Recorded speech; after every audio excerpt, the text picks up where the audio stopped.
aspects of any band is the support that they get from the parents. Did you have a chance to talk to some parents this year? Absolutely. The band just finished their performance on the field, and I got a chance to pull Lenora Stanley and her daughter Stacy out of the crowd right there. You said you had twin daughters in the band. Yes, I do. Sharon and Karen Stanley, and this is their sister Stacy. And I'm just one of many proud parents in the wet stands today. Stacy, what's it like watching your sisters perform out there? It's nice. Did you enjoy it? Yeah. Did you think they did a great job? Yeah. Well, super. Tell me something. Do they work very many hours over there? They work long, long, hard hours, and their hearts are right in there. They're the most energetic group of youngsters, and I am really excited to be one of the parents of two of the dedicated students at Hillwood. Lenore, Stacy, thank you so much for coming by and seeing us, especially in this rain. I noticed the wrap. We're all getting a little wet today. We're all very wet, but we're all very glad to be here. Chuck, when you think about a marching band, you naturally think about brass instruments, but there are other instruments out on the field. Absolutely.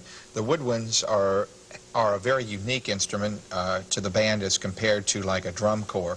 And many of these bands use these instruments to really show off the total area of color of sound that the band can produce. I know that you had a chance to talk to a couple of Hillwood students who play woodwind instruments. Let's take a look at that interview right now. Okay. I'm standing here talking with Kathy Vaughn and Claudia Famey. Tell me a little bit about it. You're both woodwind players. Woodwinds, a lot of drum corps, they use all brass. Is this the difference between a band and a drum corps? I think so, personally, because I think woodwinds are an essential part to a band, but a lot of times I think woodwinds are just a bunch of people who don't know how to do anything else, so they stick on woodwinds just to have some extra sound in there, and where drum corps just usually use brass. I think the woodwinds need to be there to have some extra sound along with the band. You know, the brass is usually a real hard sound. The woodwinds is sort of like a little soft melody, and I think it's really important to be there. The instruments you're playing, Claudia? The piccolo. And over here we have Kathy, who is a clarinet player. Yes, I agree with her. Without the clarinets and the woodwinds, it wouldn't be as good.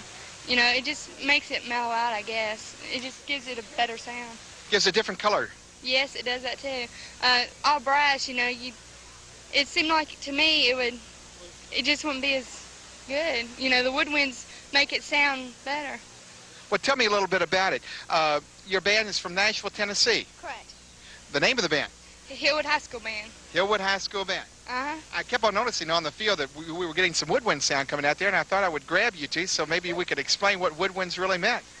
What woodwinds really meant? Well, I think Kathy and I, we're both the section leaders. I'm section leader of the flutes, and she's the clarinets, and we really put a lot of time in this year making the woodwinds better. I think this is the best year I think they've ever been. We spent a lot of time getting the notes right, getting the intonation so that it sounds really good.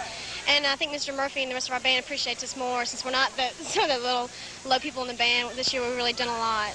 Well, super. I really appreciate you all coming by, especially in this rainstorm and the wind blowing like it is. We certainly appreciate it. By the way, does this rain have anything to do with the pads on that horn? Well, it's not really good for it, but it'll be all right. We practice in the rain before we can perform in it. 1, 2, 3, 4.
That was the performance of the Hillwood High School Band of Nashville, Tennessee. That band is under the direction of Charles Marston. Their music program consisted of In the Hall of the Mountain King, For Your Eyes Only, Rock That, Serenade for Strings, and Appalachian Spring. Chuck, I know that this band had to be excited because, if I remember correctly, this is the first time they've made the finals. Absolutely. The parents and the students at this particular moment are thrilled. Just making the finals here at Murfreesboro is an accomplishment within itself, and this band did a fine job this particular evening. You know, I love that closing. Unique. All the rest of the bands try to just knock the wall down, but this band said, hey, wait a minute, we don't have to do that. Well, let's do what we can do best. And so they closed with a very soft, elegant sound. Well, it was a beautiful performance, and we have more to come. You know, we've been talking a little bit about the parent support.